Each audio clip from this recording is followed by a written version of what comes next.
আসসালামু আলাইকুম রহমতুল্লাহ। আমাদের চতুর্থ নং খামারে আলহামদুলিল্লাহ নতুন ডিম আসছে আজকে 145 দিনে। তো এই সেটে কতগুলো মুরগি আছে, আমরা কতগুলো খাবার লাগে এবং কি কতদিন হয়েছে আসলে এই মুরগিটা উঠিয়েছি, তো বেশি বিশ্ব সংক্রান্ত কথা বলবেন ইনশাআল্লাহ। আর আপনারা যদি বাণিজ্যিকভাবে মুরগি লালন পালন করতে চান তাহলে আমাদের ফেসবুক পেজ এবং কি ইউটিউব চ্যানেলটি সাবস্ক্রাইব করে রাখতে পারেন। এখন আসুন 145 দিনে আমরা যে নতুন মুরগি ডিম পেলাম, নতুন ডিম মুরগি আসার আনন্দই অন্যরকম। 145 দিনে আমরা মুরগিটা পেয়েছি। সাধারণত আমরা এর আগেও 131 দিনেও ডিম আসছে। আসলে কিভাবে নিবিড় পরিচর্যা এবং যত্নের মাধ্যমে ডিমগুলো চলে আসে সঠিক সময়ে, সেই বিষয় সংক্রান্ত কিছু কথা আপনাদের সামনে বলবো। অবশ্যই ভিডিওটি মনোযোগ সহকারে দেখতে থাকুন। এখন আসুন, অনেকেই 6 মাস হয়ে যায় তারপরেও ডিম আসে না। ডিম আসতে ব্যাঘাত ঘটে, কী কী কারণে ডিম আসবে না এবং কী কী কারণে ডিম আসবে সেই বিষয়গুলো নিয়ে আমরা ইনশাআল্লাহ কথা বলবো।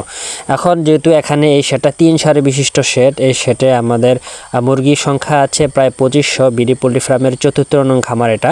আমরা বিকালবেলা সকালে ফজর নামাজের পর খাবার পানি দেই, আর দুপুরে খাবার পানি দিই। এর মধ্যে পানি যদি শুকিয়ে যায় আমরা পানি দেওয়ার চেষ্টা করি।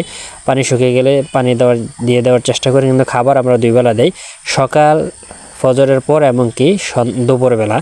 আর সন্ধ্যায় অথবা বিকেলে আমরা খাবারটাকে নেড়ে চেড়ে দিই। এই যে এখন দেখতে পাচ্ছেন সেটা কিন্তু ভিডিওটা বিকেলে শ্যুট করছি। আমাদের কিন্তু যে স্টাফ আছেন রাহুল, সে কিন্তু খাবারটা নাড়া দিয়ে দিচ্ছেন, কারণ খাবারটা নাড়া দিলে খাবারের যেই জমাট বাঁধা যে ফাইবের মধ্যে জমাট বেঁধে থাকে, মুরগি অনেক সময় বমি করে কিছু হালকা পানি পরে পানি ছিটায়, সে পানিটা মুরগির যেই খাবারটা জমাট বেঁধে যেতে পারে। সেজন্য মূলত আমরা যে জমাট বাঁধা খাবারটা এটা ফেলে দিই। আর যাতে জমাট বেঁধতে না পারে আমাদের প্রত্যেক দিন একবার আমরা খাবারটা নাড়া দেওয়ার চেষ্টা করি। তবে খাবারটা 2 বার নাড়া দিই, সকাল 11টা এবং কি বিকেলে, যাতে করে ফাইবের ভিতরে যাতে করে না লেগে যায়।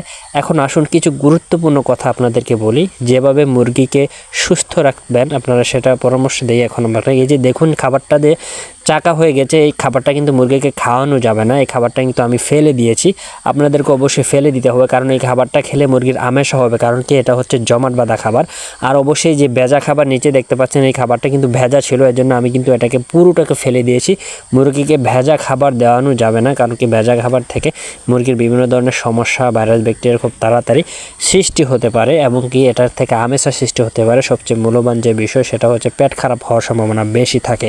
এখন আমাদেরকে যেহেতু ডিম সঠিক সময়ে আসতে হবে, সেজন্য বেশি খাবারও দেওয়া যাবে না, কম খাবারও দেওয়া যাবে না। আমরা এই সেটে 2500 মুরগিকে 5 ব্যাগ খাবার দেওয়ার চেষ্টা করি, মানে 50 থেকে 5 বস্তা খাবার খায় এটা।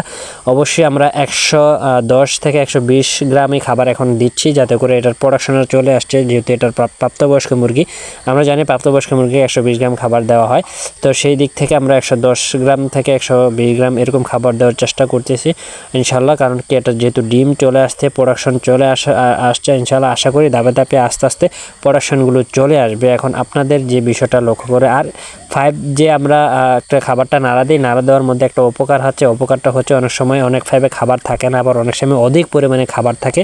খাবারটা যদি আমরা নেড়ে চেড়ে দিই তাহলে কিন্তু প্রত্যেকটা জায়গায় কিন্তু ভরাট করে, মানে পুঙ্খানুপুঙ্খান যে জায়গায় খাবার বেশি সেই জায়গায় খাবারটা পোষা দিয়ে দিলে, খাবারটাকে নেড়ে চেড়ে দিলে যেখানে খাবার নেই সেখানে খাবারটা পৌঁছতে পারে এবং কি সকল মুরগি খেতে পারে।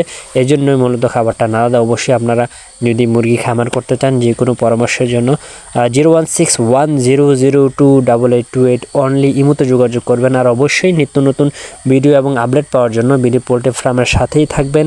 এই হচ্ছে মূলত আপডেট। সকলে ভালো থাকুন, সুস্থ থাকুন, বিডি পোল্ট্রি ফার্মের সাথেই থাকুন। দেখা হবে পরবর্তী কোনো নতুন ভিডিওতে। আসসালামু আলাইকুম ওয়া রাহমাতুল্লাহি তাআলা ওয়া বারাকাতুহু।